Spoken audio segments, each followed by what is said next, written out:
What's going on, everybody, and welcome back to my channel. My name is Shawn. I'm a truck driver here at Rosedale Transport. In today's video, I'm going to talk to you about something that should matter to all truck drivers, whether you're a company driver, especially if you're an owner-operator, and that's how to save on fuel. So let's get into it.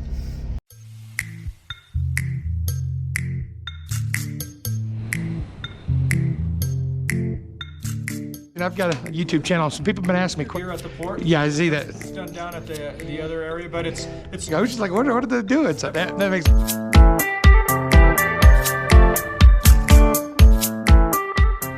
Welcome back to the channel. If you're new, please go and subscribe right now to my channel. I put out videos every day trying to teach you something the CDL school will not teach you.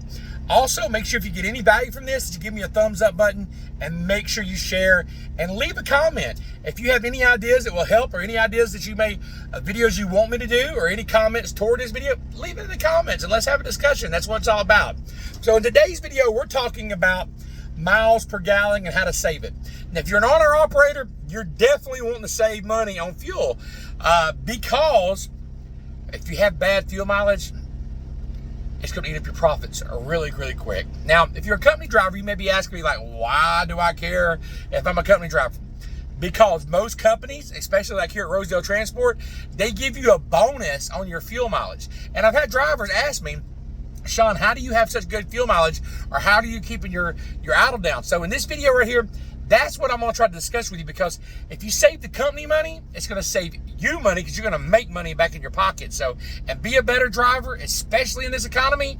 You want to be the best that you can be for your company because you want to be the last person they want to let go. So I always try to do the best that I can, no matter what job you're in, whether you're flipping hamburgers, whether you're driving trucks, trains, painting, whatever you're doing, be the best as you can be. So saving in fuel mileage, it's one big deal, especially with trucking companies. Okay, these are in no order, okay? But you got to start thinking about each and every one of these things to get better. The first one is going to be the maintenance on your vehicle. Making sure you're getting the PMs done. Making sure that you're believe it or not, your battery cables, if they're corroded, it's going to put more strain on the alternator, which will also cause fuel mileage. So you want to make sure all that's properly done. Tire pressure.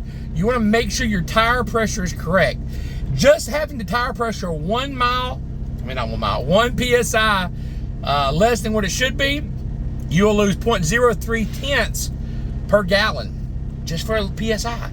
So keeping those tires up is major because you don't want to get DOT'd anyway, and you don't want to have to be stranded on the side of the road. So make sure you're checking your tire pressure and that is current. That is big on keeping your fuel mileage up.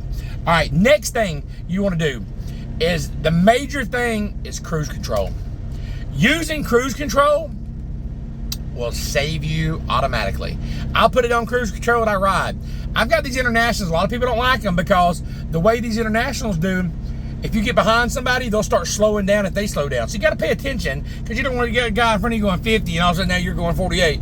So going around it. But I keep it on cruise control because that's going to maximize, the computer knows better.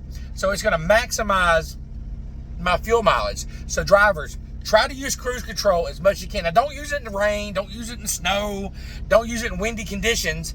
But other than that, man, I keep that thing on cruise control, and that's going to help you out a lot. Hitting that pedal, a heavy foot, you don't need to do that. Think about eggs when you're pressing it. Now, I know brakes are important. I know we got to slow down sometimes, but be thinking sometimes we don't have to slam on those brakes all the time. We don't have to be so hard on it. If you're going downhill, why are you accelerating? You're going to just you're just going to cruise down and go back up anyway. So don't accelerate when you're going downhill. Use the momentum to get you back up. Little things like that is what you need to be thinking about as far as saving fuel. Now, another thing is your route planning. Just because it's the closest in mileage doesn't mean it's going to be faster, and it doesn't mean that it's going to save you on fuel mileage. All that stop and go, it's going to eat it up. It's going to eat it up really bad. So I like staying on the interstate. Keeps you out of trouble anyway. You don't have to worry about those low, my truck don't go faster than 68 miles an hour anyway, so I don't have to worry about, getting a speeding ticket and all that stuff. So I try to stay on the highways as much as possible. I'm not saying go 200 miles out of route, drivers. I'm not saying that because somebody in the comments is going to say, well, you're going to go 200 miles? No. I'm just saying that extra 30, 40 miles cutting through the woods may not be quicker with all the stops, and it's definitely going to hurt you on fuel mileage, okay? So keep that in mind while you're driving. Also, you want to plan your routes not to go through traffic, getting through heavy cities like Atlanta, Houston, Dallas at certain times. I know sometimes we can't help it, but if we can plan to stop before the city or after the city, makes a big, big difference. So make sure you do that. If you don't know where that beeping noise is, that's my air fryer going off. Got me 5 boiled eggs in there. Just put them in the air fryer. You got to put no water with it. 230 degrees. You're good to go. Now, idling your truck. Speaking of that, idling your truck. Now, like I had, when I was driving, I tried to do my cooking a little bit while I'm driving the last 20 minutes. When I got here, I had to idle my truck for a minute. I get it. You got to cook. You got to idle the truck. The APU does not hold up to it. So when I cook my food, I have to idle. But other than idling, cut that truck off. There's no reason for it to be running. When you run into the store, turn it off. When you run into the field, turn it off. It's a myth. There's a myth about, oh, it takes more to crank it back up. That's not true. Did you know that your truck burns 1 gallon an hour idling? Think about that. Now, let's just say $3 a gallon. I mean, it's a lot more than that. But you idle 10 hours a night, it's $30 a night. That's $900 a month. You know what I'm saying? That adds up pretty quick. You're looking at $10,000 a year. Throw it away.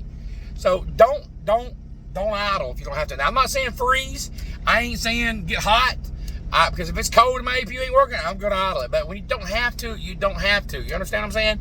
So I hope these tips will help you out. But it's gradually getting there. You have to start moving these tips in every day and think about them. Cruise control is a big thing. Turning that truck off is a big thing.